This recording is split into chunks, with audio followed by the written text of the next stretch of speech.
আজ থেকে দেশে জ্বালানি তেল কেনার সীমা তুলে নিচ্ছে সরকার। ঈদযাত্রায় মানুষের ভোগান্তি কমাতে শনিবার সন্ধ্যায় বিদ্যুৎ, জ্বালানি ও খনিজ সম্পদ মন্ত্রণালয়ের জরুরি বৈঠকে এই সিদ্ধান্ত নেওয়া হয়। এ নিয়ে বিস্তারিত জানবো, রাজশাহী থেকে যুক্ত হচ্ছেন সহকর্মী মোস্তাফিজুর রহমান। মোস্তাফিজ, একটু জানাবেন, সব শর্ত তো তুলে নিয়েছে সরকার, আসলে রাজশাহীতে কি পরিস্থিতি? এখনো আগের শর্তে তেল বিক্রি হচ্ছে নাকি আগের শর্ত তুলে নিয়ে তেল বিক্রি হচ্ছে? দেখুন, রাজশাহীতে আমরা যদি বলতে পারি, এখন পর্যন্ত আমরা সকাল থেকে দেখেছি যে মন্ত্রণালয়ের নির্দেশনা এখনো উত্তরাঞ্চলের শহর রাজশাহীতে পৌঁছয়নি এবং রাজশাহীতে ঠিক আগের মতোই এখন পর্যন্ত রেশনিং পদ্ধতিতেই তারা তেল বিতরণ করছেন।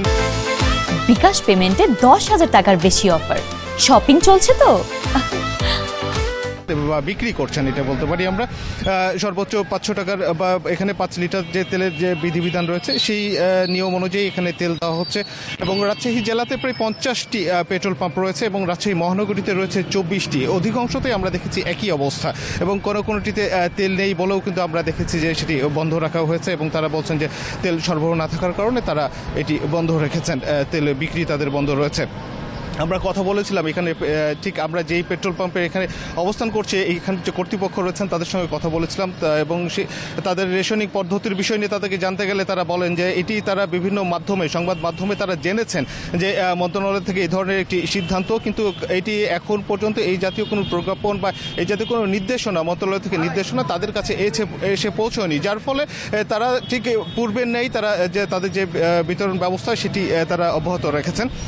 তবে এখানে সাধারণ যারা জনগণ রয়েছেন বা সাধারণ ভোক্তা যারা রয়েছেন তারা কিন্তু এই বিষয়টি নিয়ে কথা বলছেন। তারা বলছিলেন যে তারা বিভিন্ন মাধ্যমে তারা জেনেছেন যে সরকার রেশনিং পদ্ধতি উঠিয়ে দিয়েছে এবং তারা তাদের চাহিদা মতো তারা তেল নিতে পারবেন, কিন্তু এখানে বাস্তবতা পুরোটাই ভিন্ন। এবং আজকে গতকালকে আমরা দেখেছিলাম যে রাজশাহী পেট্রোল পাম্প ওনার অ্যাসোসিয়েশনের যারা রয়েছেন তারা একটি বৈঠক করেছিলেন এবং তারা বলছিলেন যে তারা চাহিদা মতো তেল না পেলে আগামীকাল থেকে তারা তেল উত্তোলন, অর্থাৎ উত্তরাঞ্চলের যে তেলগুলো সেগুলো বাঘাবাড়ি থেকে নিয়ে আসা হয় সেই বাঘাবাড়ির তেল উত্তোলন তারা বন্ধ রাখবেন এবং সেই হিসাবে বলা যেতে পারে যে আগামীকাল থেকে তারা একটা স্ট্রাইকে যাওয়ার একটি তাদের যে হুঁশিয়ারি সেটি রয়েছে। কিন্তু তার আগেই যখন মন্ত্রণালয় থেকে নির্দেশনা এসেছে বা মন্ত্রণালয় থেকে এই ধরনের একটি ঘোষণা এসেছে, কিন্তু তারা বলছেন যে এটি এখন পর্যন্ত তাদের জানানো হয়নি।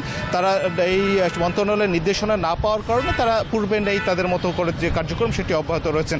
তো রাজশাহী থেকে এই ছিল তেল পাম্প নিয়ে সর্বশেষ। তেল কেনার সীমা তুলে নেওয়া হলেও রাজশাহীতে এখন পর্যন্ত তা কার্যকর হয়নি, সে খবর জানাচ্ছিলেন সহকর্মী মোস্তাফিজুর রহমান।